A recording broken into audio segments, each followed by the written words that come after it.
Assalomu alaykum aziz do'stlar, qadrli tomoshabinlarim. Bugun siz bilan juda muhim, hayotiy zarur bo'lgan mavzuni muhokama qilamiz. Bu mavzu nafaqat sizni, balki ota-onangizni, bobo-buvlaringizni, qo'shni va yaqinlaringizni ham birdek tashvishga solishi, hatto moliyaviy ahvolingizga jiddiy ta'sir ko'rsatishi mumkin bo'lgan mavzu. Men bilaman. Ko'pchiligingiz bu barcha pensionerlarga taqiqlanadi. Ikkinchi qismli sarlavhasi ostidagi oldingi videomizni katta qiziqish bilan kutib olgansiz va ko'plab savollar yuborgansiz. Bugungi videomiz aynan o'sha savollarga javob beradi va vaziyatni yanada chuqurroq tahlil qiladi. Shuni unutmangki, bugungi ma'lumotlar shunchaki axborot emas, balki sizning ertangi kuningiz, moliyaviy barqarorligingiz uchun juda muhim ko'rsatma bo'lishi mumkin. Agar siz bu ma'lumotlarni bilmasangiz, nafaqangizning bir qismidan yoki davlat tomonidan beriladigan muhim imtiyozlardan mahrum bo'lishingiz xavfi mavjud. Shuning uchun bu videoni oxirigacha diqqat bilan tomosha qiling. Hozirning o'zidayoq kanalimizga obuna bo'lish tugmasini bosing va ushbu foydali ma'lumot uchun videoga like qo'yishni unutmang. Bu biz uchun katta motivatsiya. Siz uchun esa yangi muhim ma'lumotlarni o'tkazib yubormaslik kafolat edi. Xo'sh, muammoning mohiyati nimada? Avval qanday edi va hozir nimalar o'zgardi? Keling shu haqda batafsil gaplashamiz. Ilgari, ya'ni yaqin o'tmishda nafaqaxo'rlar ko'pincha qo'shimcha daromad topish uchun turli xil ishlar bilan shug'ullanishardi. Bu ishlar ko'pincha norasmiy xarakterga ega bo'lib, ular topgan daromadlari davlat tomonidan juda qattiq nazorat qilinmas edi. Ba'zida hatto bu daromadlar rasman e'lon qilinmasdi yoki ularning pensiyasiga bevosita ta'sir ko'rsatmasdi. Kichikroq norasmiy ishlarga. Ba'zida qo'shimcha ish haqi olishga yoki kichik xizmatlar ko'rsatib pul topishga nisbatan yumshoqroq munosabatda bo'linardi. Ya'ni bu kabi holatlar ko'pincha e'tiborga olinmasdi yoki nazorat qilinmasdi. Pensiya tizimi asosan shaxsning pensiya yoshiga yetganligi va ish stajiga qarab pensiya tayinlashga qaratilgan edi. Qo'shimcha daromad manbalari esa kamroq ahamiyatga ega edi. Xususan ko'plab ijtimoiy imtiyozlar, masalan, kommunal to'lovlar uchun subsidiyalar, imtiyozli transport kartalari yoki ba'zi moddiy yordamlar faqatgina shaxsning nafaqaxo'r maqomiga ega ekanligi asosida berilardi. Qo'shimcha daromadlarning miqdori deyarli inobatga olinmasdi.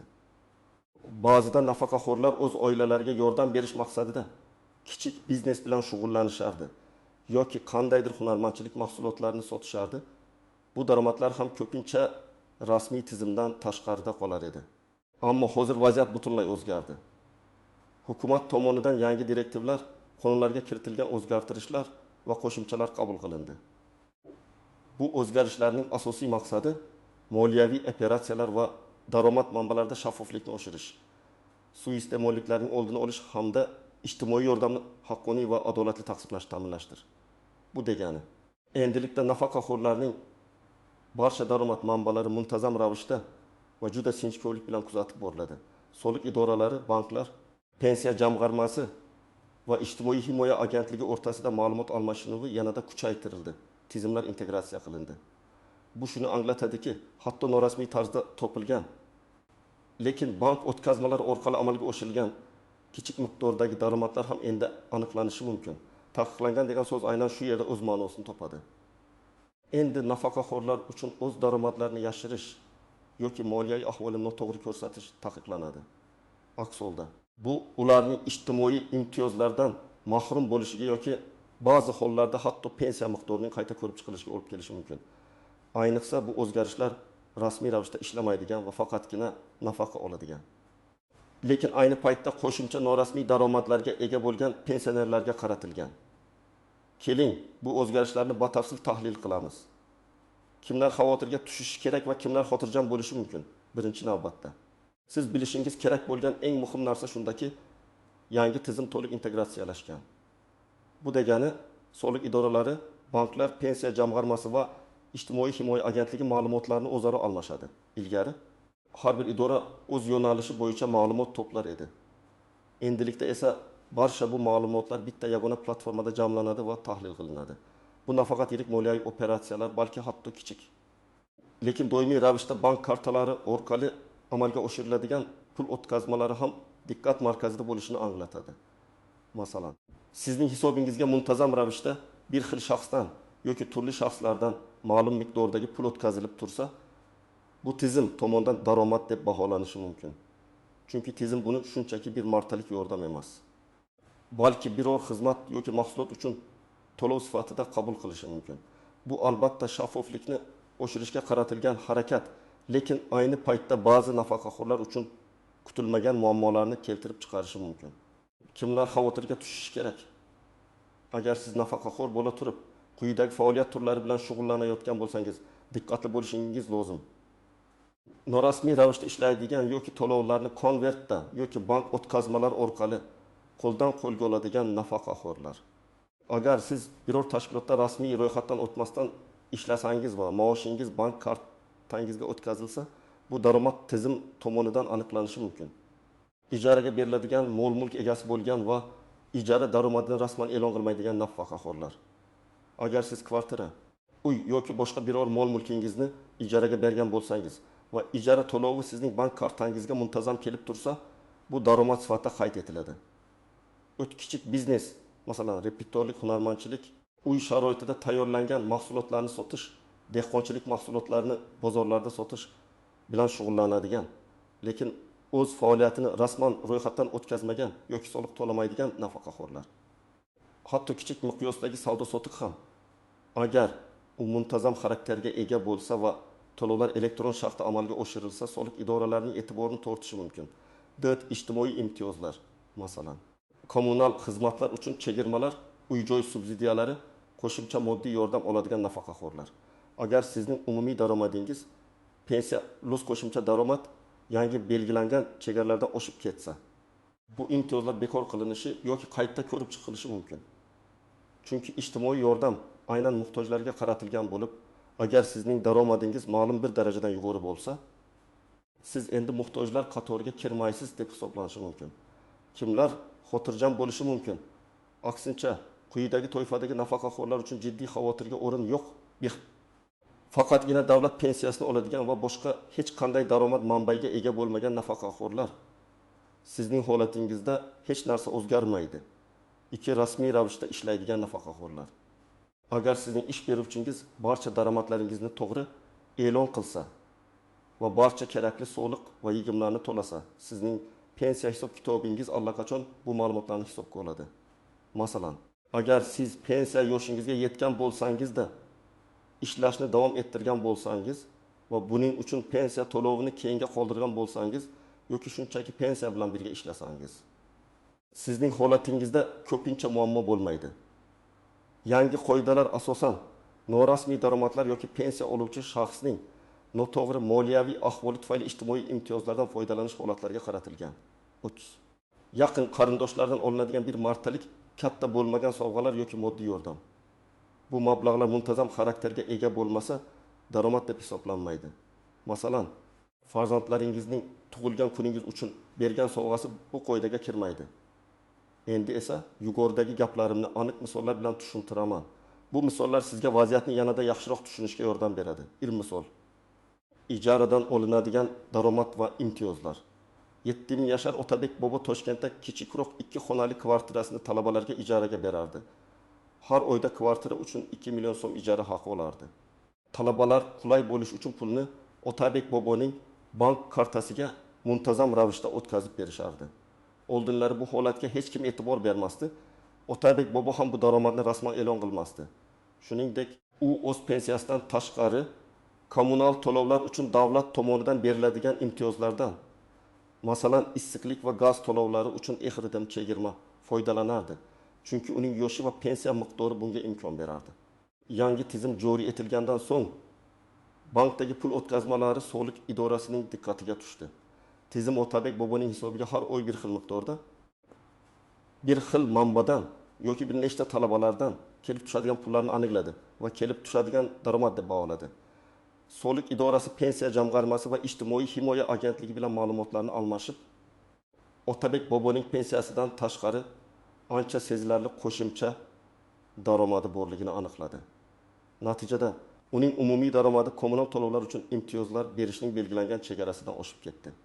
Bu unga ilgari berilayotgan kommunal to'lovlar uchun imtiyozlarning bekor qilinishiga olib keldi.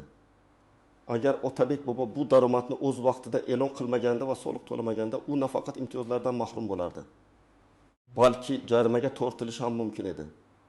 Bu holatda taqiqlangan narsa bu rasmiy ravishda ro'yxatdan o'tmagan holda bank o'tkazmalari orqali muntazam daromad topish va bu daromadni yashirishdir. Ikki misol. Norasmiy xizmatlar ko'rsatish va moddiy yordam. 65 yoshli Dilfuza opa qishloqda yashaydi. U o'z qo'shnilariga non pishirib berardi. Ba'zida kichikroq tikuvchilik xizmatlari, kiyim ta'mirlash, to'g'irlash ko'rsatardi. Oyiga bu xizmatlardan taxminan 1,1 million so'm atrofida naqd pulda daromad topardi. Lekin ba'zida ayniqsa yoshroq qo'shnilar naqd pul topa olmay qolishsa, pulni uning karta raqamiga o'tkazib berishardi. Dilfuza opa yolg'iz yashar edi va uning oilasi mahallaning temir daftariga kiritilgan bo'lib, davlatdan har oyda moddiy yordam va qishki isitish mavsumi uchun qo'shimcha subsidiyalar olardi. Oldinlari bu kabi kichik o'tkazmalar hech kimning e'tiboriga tushmasdi. Endi esa yangi tizim Dilfuza opaning bank kartasiga muntazam kelib tushadigan pullarni, garchi ular har xil shaxslardan bo'lsa-da, faoliyatdan olingan daromad deb baholashi mumkin. Ijtimoiy himoya agentligi uning umumiy daromadini pensiya karta orqali kelgan pullar hisoblab chiqdi. Ma'lum bo'lishicha, Dilfuza opaning umumiy daromadi kambag'al oilalarga beriladigan moddiy yordam uchun belgilangan chegaradan oshib ketgan. Natijada uning moddiy yordami miqdori kamaytirildi. Ba'zi subsidiyalar esa bekor qilindi. Bu yerda ham taqiqlangan narsa to'g'ridan to'g'ri Dilfuza opaning ishlashi emas, balki daromadini rasman e'lon qilmasdan davlatdan muhtoj sifatida yordam olishda davom etishidir. Tizim shunchaki uning haqiqiy moliyaviy ahvolini aks ettiruvchi daromadlarni avtomatik ravishda aniqlaydi va shunga mos ravishda imtiyozlarni qayta ko'rib chiqadi. 3 misol: ishlaydigan nafaqa imtiyozlar chegaralari. 62 yashar Mahmud aka nafaqaxo'r. U pensiyasidan tashqari xususiy korxonada yarim stavkada ishlaydi va rasmiy oyligi 3 million so'mni tashkil etadi. U pensiyasini ham, oyligini ham har doim rasmiy yo'llar bilan bank kartasiga olardi. Shu sababli uning daromadlari soliq idorasi va pensiya jamg'armasi uchun doim shaffof bo'lgan. Muammo shundaki, u oldinroq bir nechta kambag'al oilalarga yordam yoki yosh oilalarni qo'llab-quvvatlash dasturi doirasida imtiyozli kredit, masalan, kichik tadbirkorlik uchun olgan edi va bu kredit bo'yicha foizlar ma'lum bir muddatga davlat tomonidan qoplab berilishi belgilangan edi. Chunki u dastlab belgilangan daromad mezonlariga javob bergan. Yangi tizim joriy etilgach, uning umumiy daromadi pensiya oylik avvalgi imtiyozli kreditlar berish uchun belgilangan daromad chegarasidan sezilarli darajada oshib ketgani aniqlandi.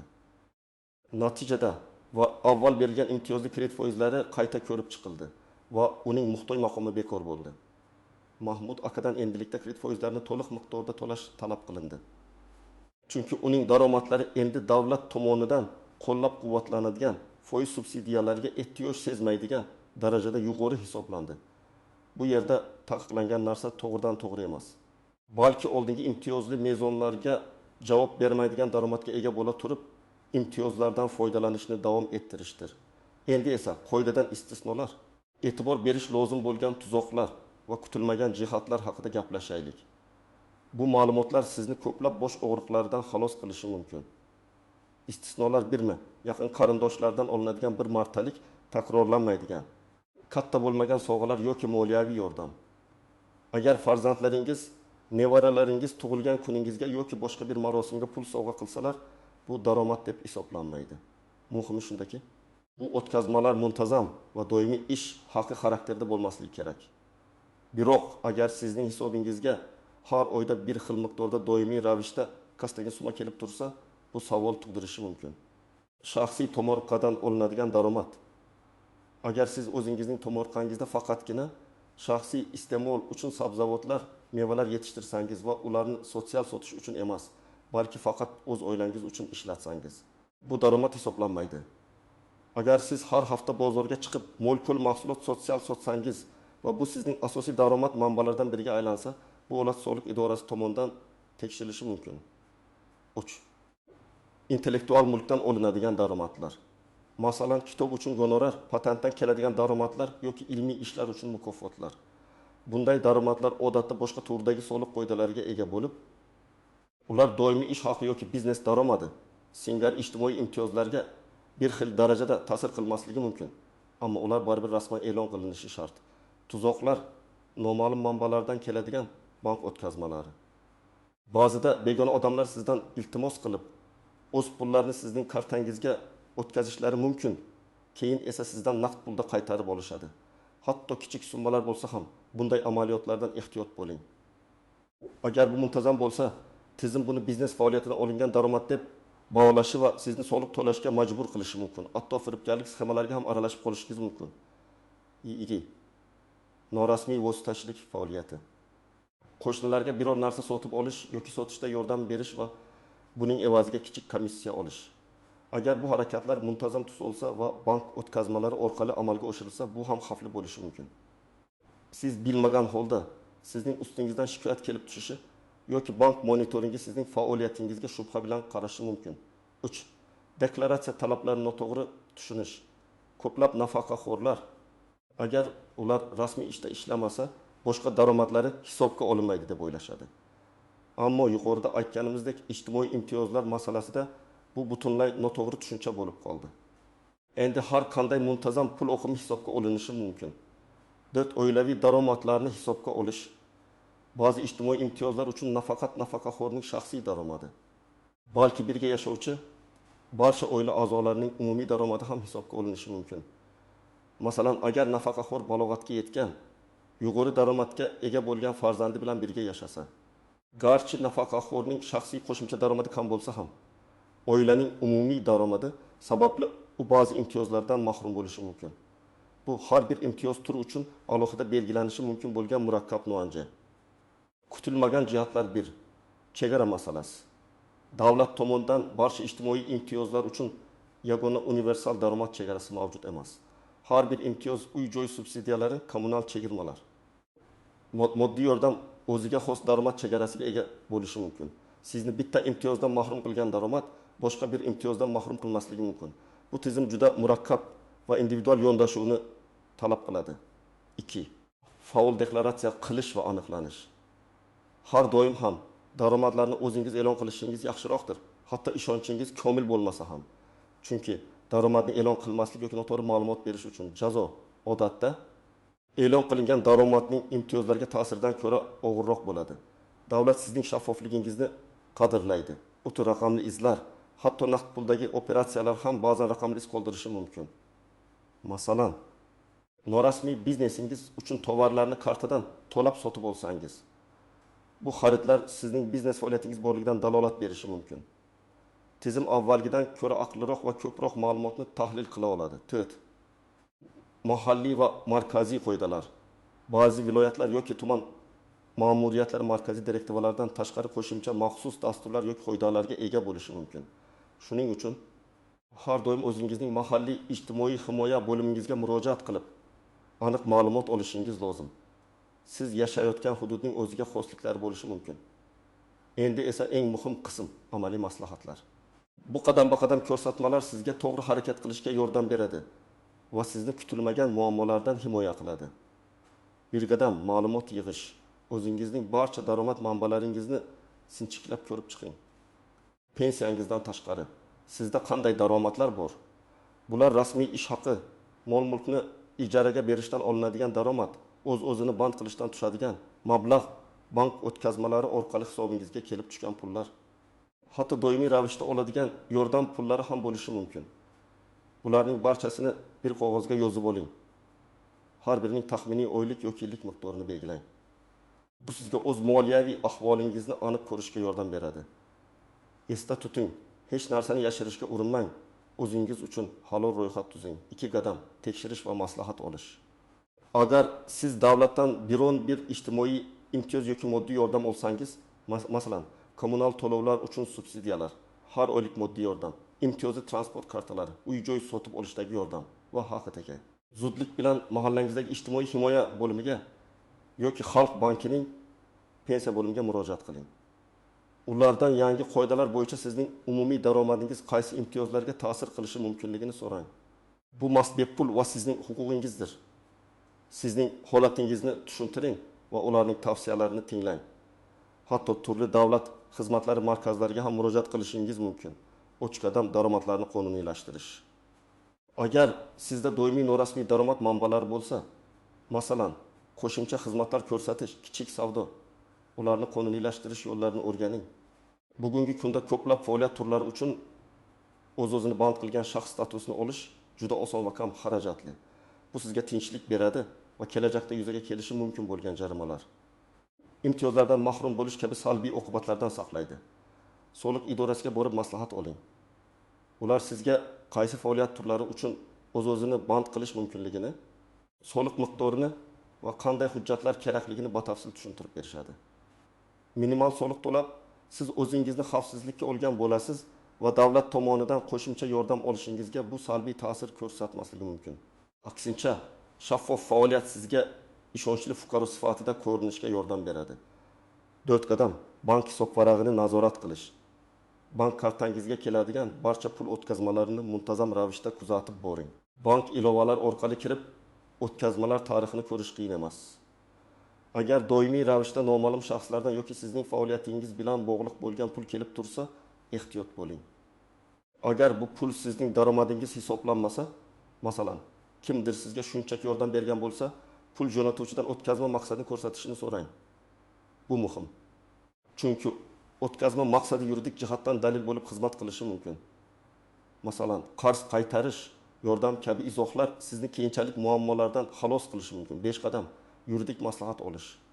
Agar siz murakkab va vaziyatga tushgan bo'lsangiz yoki sizda juda ko'p savollar bo'lsa, yuridik maslahat olishdan tortinmang. Ko'plab davlat xizmatlari markazlari va bepul yuridik yordam ko'rsatish markazlari bor. Ular sizga bu masalada malakali yordam bera oladilar. Shuningdek, ishonchli advokatlarga murojaat qilish ham to'g'ri yo'l bo'ladi. Maslahat olish uchun sarflangan pul keyinchalik yuzaga kelishi mumkin bo'lgan jarima yoki imtiyozlarni yo'qotish bilan solishtirganda ancha kam bo'ladi. 6 qadam: arizalar va hujjatlar. Agar sizdan qandaydir ma'lumotlar, tushuntirishlar yoki qo'shimcha hujjatlar so'ralsa, ularni to'liq va o'z vaqtida taqdim eting. Hech nimanidir yashirishga urinmang, chunki bu holatni yanada murakkablashtiradi va davlat idoralarining sizga nisbatan shubhasini kuchaytiradi. Ochiqlik va shaffoflik har doim ijobiy natijalar beradi. Agar tushunarsiz joylari bo'lsa, savol berishdan tortinmang. Xulosa qilib aytadigan bo'lsak, aziz do'stlar, yangi qoidalar nafaqaxo'rlarning daromadlarini yanada shaffofroq qilishga va ijtimoiy adolatni ta'minlashga qaratilgan. Bu ba'zilar uchun biroz noqulaylik tug'dirishi mumkin, chunki eski odatlardan voz kechish oson emas. Ammo qoidalarni bilish, ularga amal qilish va o'z daromad manbalarini qonuniylashtirish sizni moliyaviy muammolardan asraydi va ertangi kuningizga ishonch bilan qarashga yordam beradi. Taqiqlangan narsa bu asosan daromadni yashirish. Davlatdan oladigan yordamlar va imtiyozlarni asoslanmagan holda olishdir. Shuning uchun shaffof bo'ling va o'z huquqlaringiz hamda majburiyatlaringizni biling. Umid qilamanki, bugungi video siz uchun juda foydali bo'ldi. Bu ma'lumotlar sizga yordam bergan bo'lsa, iltimos videoga like bosing va kanalimizga obuna bo'lishni unutmang. Izohlarda o'z fikringizni, savollaringizni yozib qoldiring. Sizning har bir savolingiz muhim va biz ularga javob berishga harakat qilamiz. Keyingi videolarda ko'rishguncha o'zingizni ehtiyot qiling va moliyaviy savodxonligingizni oshirishda davom eting.